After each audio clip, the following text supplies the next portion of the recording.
I told you my hair was going to grow very fast, and it did. WrestleMania was this weekend, as you know, it was without fans. It was 2 nights long because it was just too big for just one night, okay? But this WrestleMania was actually very good. I mean, they couldn't do better than that, you know? I mean, the fans are the central piece, you know, in the puzzle of the WWE and wrestling itself. And without them, it's really hard to do a great show. But the WWE made the best out of their surroundings and their circumstances, and they put on a enjoyable show. And this was the purpose actually, to make you forget a little bit about the things surrounding and be entertained. And yeah, I think they succeeded with that. And let's talk now about the match that you can see right over here. Hope I don't get my video doesn't get copyright, but I mean, I'm not doing any money, so I can get this copyright.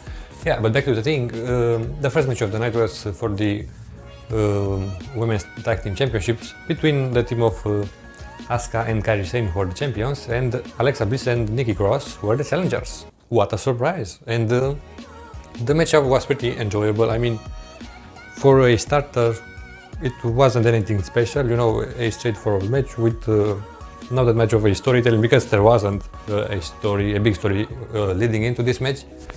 And yeah, the team of Alexa Bliss and Nikki Cross won the championships. They were champions before, and this is their second reign. I don't know what they're going to do with the championships. Maybe they're going to be more entertaining because, you know, they can talk in English. That's a starter, you know, unlike the previous champions. And yeah, for Asuka and Kairi Sane, I see a future singles career, you know. I mean, a feud maybe between them, like Asuka turning heel on you know, Kairi Sane, with Kairi being the babyface. It sounds like something interesting, and maybe this is what they are going to do. The second match of the night was the best match of all time between the greatest heel. I mean, not kidding right here. Baron Corbin is a very great heel, because I said that before that. His job is to get booed and be hated, and he's in a weird way or unusual way, but he's getting booed and everything. But let's just not talk about it. Let's talk about the match itself, which was, I mean, only a few minutes, and nothing memorable happened. I mean, you had that spot at the start, you know, before the start with the guitar, Elias smashing Corbin with the guitar. I mean, they have done a better job than the women before, you know, with talking more during the match, because when there are no fans, this is the best thing to do. And to talk, you know, for you to be able to hear what the wrestling are saying, and how they are promoting their story and everything by talking. And yeah, they talked a lot, especially Corbin. He always talks too much, okay. The match was, as I said, short, nothing too special. Elias won. He got that WrestleMania moment. I was expecting for Corbin to win, because, you know, I don't see what Elias is going to do. I don't see either what Corbin is going to do, but I believe that he is going to take the win, because, you know, you can't have only faces winning at WrestleMania, you know. And I believe that Corbin was going to be the heel to take the W, but it wasn't the case. Elias won, and yeah, that was it. Let's continue with the review. And then was time maybe for the most disappointing match of the night, maybe. I mean, I have hoped that Becky Lynch is going to drop the championship to Shayna Baszler, but it didn't happen, because Becky Lynch has to win every single time. I'm so bored of Becky Lynch. I want to see her turning heel or doing something different. She's so boring right now. And yeah, they ruined an entire Elimination Chamber match, you know, to make Shayna Baszler look tough, only to lose by a roll-up. What is going on, WWE? Tell me, what is going on? The match again wasn't anything special. It was physical, and Becky Lynch has got too much offense, and she won. So there were two mistakes, not only one. Because, you know, Shayna Baszler, in my opinion, had to look a lot more tough, you know, and strong during the match, but it didn't happen. Yeah, I mean. Probably there is going to be a rematch, hopefully, and Shayna Baszler is going to take the championship. And WWE does that every time. I mean, not a lot of times, but every single time when the fans want a certain superstar to be pushed, and the WWE listens and they push that wrestler.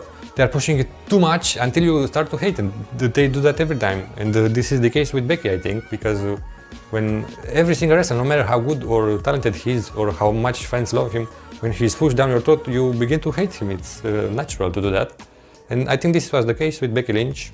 Yeah, let's just continue with the review. And then it was time for another very great tactical matchup, between Daniel Bryan and Sami Zayn. As you can see, the storytelling was a bit too much. Sami Zayn was avoiding Daniel Bryan a little bit too much at the start, but it built towards the moment when Daniel Bryan got his hands on Sami Zayn.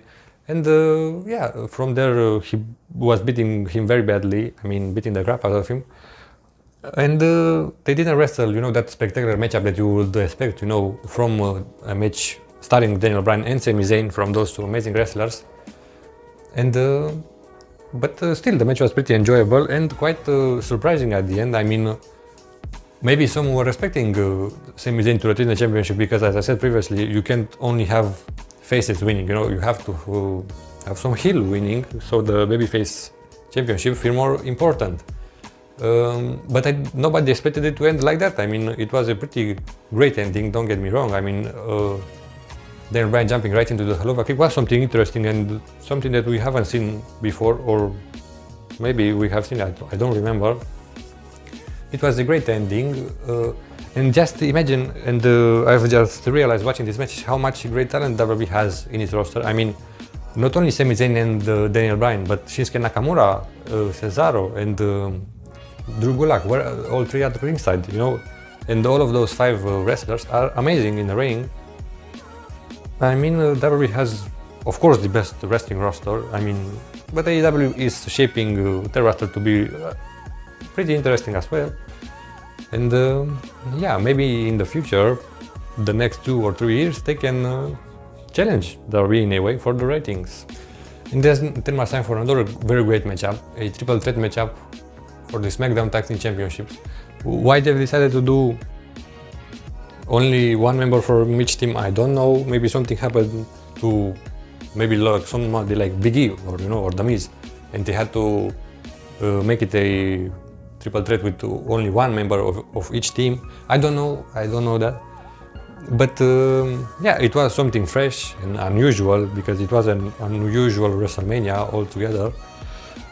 And of course, what do you expect from 3 great wrestlers in a ladder match at WrestleMania? Of course, it was entertaining, even with no crowd. You could hear more the noise, of the ladder shots and everything. So it felt a bit more brutal in a way. Yeah, John Morrison retained the championship for him and The Miz with a very interesting finish. Another interesting finish because I don't know if I seen this, there were all three on top of ladders and they knocked John Morrison out, but he grabbed the championships and he won the match. I think I've seen it with Seth Rollins and Dean Ambrose back in 2015, at Money in the Bank for the World Championship. And Seth Rollins, they both fell with the championship, but Seth Rollins grabbed it and retained it, It was something like that, but again, it was something very interesting, and I think that you don't often see in the ladder matchups. And yeah, it was a great match. And then we had a match with a very great story and a very long story. It started back in 2019, and it lost a bit of the steam, but it still was a very interesting feud for WrestleMania, and the match didn't disappoint. At the first was a normal match until Seth Rollins got himself intentionally disqualified and by hitting Kevin Owens with the ring bell. And then it was a no DQ match, no rules.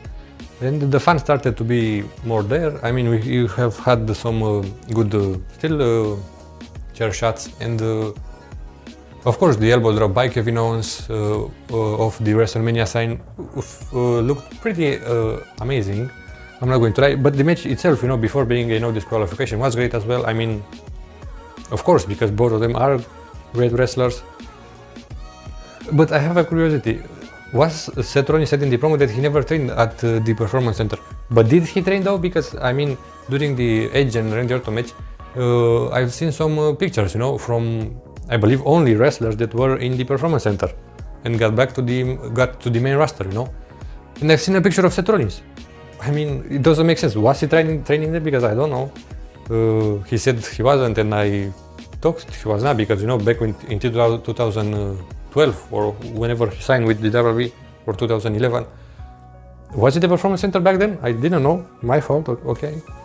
But yeah, the match was entertaining, and yeah, maybe Seth Rollins is going to turn face maybe after that, because I don't see this Messiah gimmick continuing, but we have to wait and see. And then it was time for another very long matchup. It was so long, oh my god, and I'm afraid that it's going to end before I'm done talking about it. But you know, the match being short, it means that I don't have a lot to say, so maybe I'm going to finish before them, who knows. I'm used to finishing very fast. It's just a joke. It's not really, but don't talk about it. Yeah, the match between Goldberg and Brock Lesnar was thrown together at the last minute, you know, because Roman Reigns wasn't on WrestleMania because of his illness. And as I said previously, this is perfectly understandable, you know, because you cannot risk health, even for wrestling. And you know, a WrestleMania, health is more important, of course. And yeah, for a match with no real story, and with Goldberg and with Strowman, who even him is not that guy who can have great matchups with everybody. He's not AJ Styles. You know, this is what I'm trying to say. His style of wrestling is a lot different, as you probably, of course, you know. And yeah, the match was a finisher after finisher after finisher after finisher. And yeah, Braun Strowman won the championship. As I said even before, this situation with Roman Reigns is going to benefit him, because, you know, if it wasn't for him, he wasn't a world champion. He probably is going to have a short reign, maybe when Reigns returns, who knows. But he can be, you know, chosen in Roman Reigns' place, you know, because Vince is crazy, and he probably believes that Reigns let him down in a way, you know, and maybe he is not going to push him anymore as the top face. I mean, think about it. Even in the package for the next year WrestleMania, we have seen, you know, that star, you know, Hollywood star with Strowman hands and his name on it. So maybe Strowman is going to take Reigns' place as the top face. Who knows? This is just an idea that I have. And yeah, look, I finished before the match. I told you I'm used to finishing very fast. And yeah, let's just continue. And then it was time for the Boneyard match, which was something like a movie, and they made the best out of, you know, doing pre-taping it and, you know, not being live. I mean, it felt interesting, and as I said, like a scene from a movie. You had some interesting spots, you know, like from AJ being chokeslammed from the roof of that thing, and a lot of others. They teased even Undertaker being buried at some point, but of course he wasn't. Undertaker won this match. What is AJ going to do after this? Maybe he's going to take some time off, probably. And yeah, Taker didn't retire, and he probably is going to retire next year, hopefully, because I mean, we all love Undertaker, but how much can he wrestle? I mean, he's already like 56, is he 56? I don't know. And yeah, how much can he wrestle? I mean, he has to. I think he's 55, right? He's born in 67, I think. 65, I'm sorry. Maybe, I don't know. Yeah, he has to retire at some point. Maybe next year, who knows? And then we had a very interesting matchup, because, you know,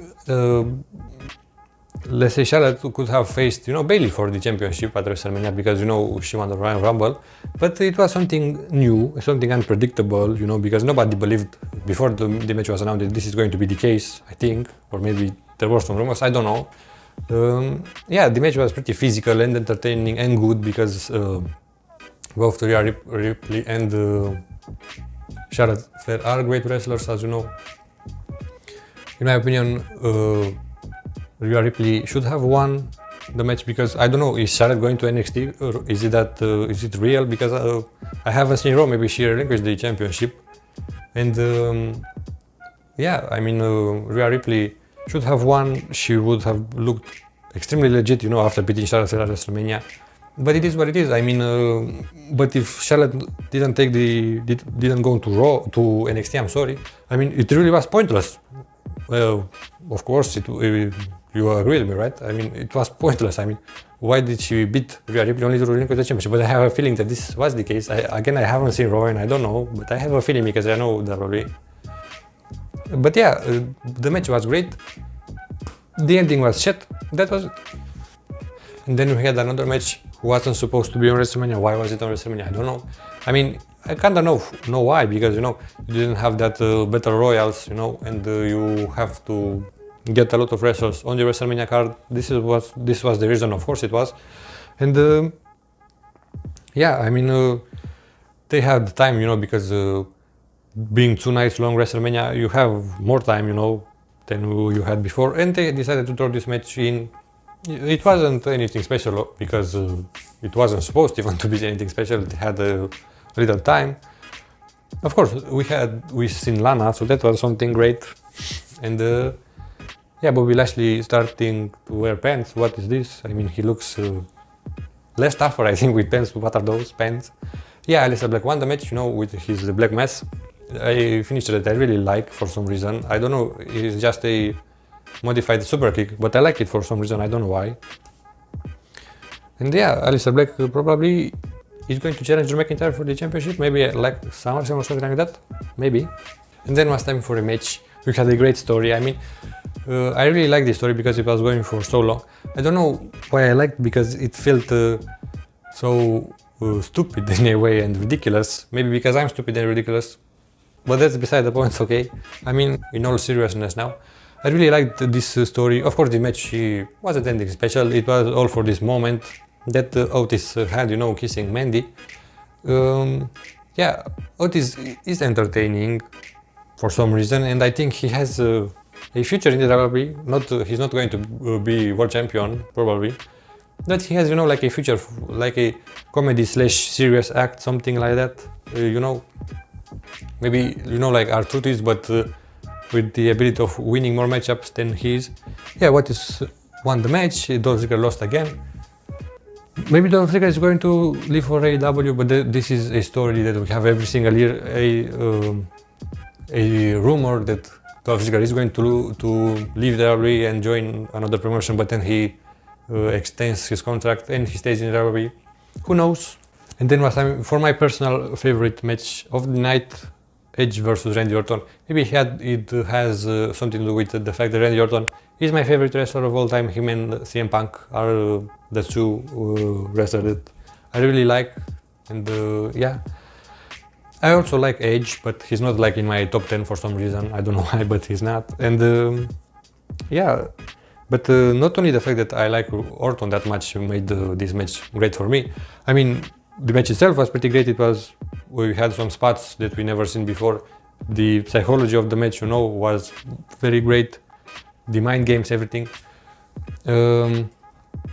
Yeah, they fought in the gym that I've never seen that before. They fought in the office, hasn't been done before. They fought on the roof of a truck, never been done before, This was something interesting, and they made the best out of their environment, because they could fight everywhere, but they didn't have that much space because the performance center is not that big. It's not an arena, But yeah, it was a very great matchup.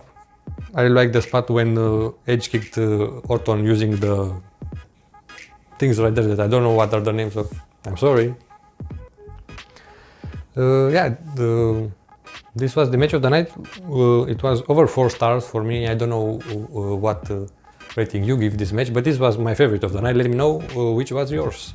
And then last time for a pretty forgettable matchup, the Street Profits retained the championships against Angel Garza and Austin Theory. I mean, the match was pretty short and nothing too memorable.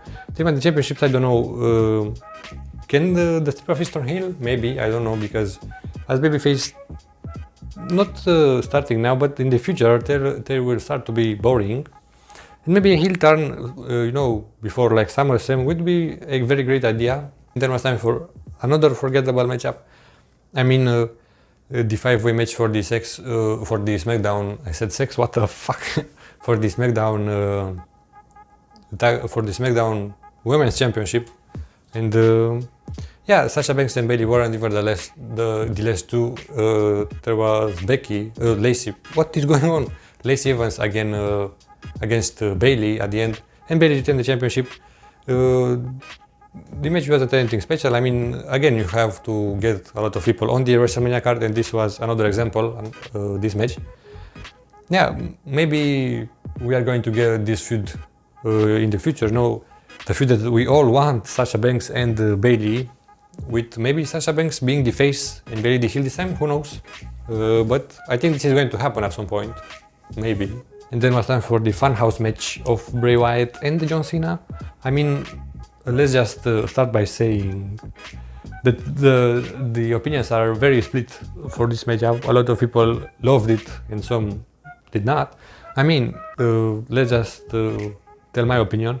In my opinion, this was the best storytelling and the best mind game of all time, maybe. The narrative was amazing. We had everything about Cena's most important things of Cena's career and how he buried Bray Wyatt when he was supposed to turn heel but he didn't. About Vince McMahon, everything was there. It was unbelievable. It was hands down the best story told in a match of all time. But it wasn't that much of a wrestling match. This is the problem. I mean, it's not a problem because wrestling is not that much about wrestling sometimes. I know it sounds weird. Bray Wyatt won the match. John Cena was kind of deleted in a way. Maybe he is not going to appear as this Cena anymore. Maybe he's going to turn heel. Probably this is the best thing to do, you know, for Cena to turn heel after this, and it would be kind of the time. Yeah, Cena was the reason why the Fiend was created, and the Fiend ended Cena. It makes a lot of sense. It again felt like a movie, but a very interesting and well put together movie. Look, we have Vince right there. Yeah, Cena is probably going to turn heel. This match also revitalized Bray Wyatt, and he's going to have a great run, maybe facing Strowman at SummerSlam. I don't know. But yeah, again, this was the best story told in a match of all time, in my opinion. Then was time for another short matchup, which was the main event, but a main event doesn't seem that main event-ish with no crowd. But it was the main event, it was the last match of WrestleMania. Talking about Drew McIntyre against Brock Lesnar. A match pretty short, as I said, and physical. But nobody is going to remember the match itself. What everybody is going to remember is the fact that Drew McIntyre won the championship after being the part of 3MB, after being fired, after coming back. I mean, it's an unbelievable story. And you could see that, I don't know if he's that fake and he can fake his emotion that great. Maybe he's because he's Gemini, I know. I'm sorry, it's a joke, but he's Gemini though. And yeah, maybe... I believe that his emotions were real and it meant everything to him this match. And he won the championship. I'm very happy for him, for Drew McIntyre, because I was a fan of his, of course. Yeah, so this was this year of WrestleMania. A very special WrestleMania in a very hard time. I mean, yeah, for this, situation with no fans and everything, WWE put together a surprisingly good show, in my opinion. Let me know yours. Yeah, and in the future I'm going to trying to be more consistent. I know that I'm saying that every time and I am not being consistent, but I'm going to try, okay? And yeah, until next time, bye.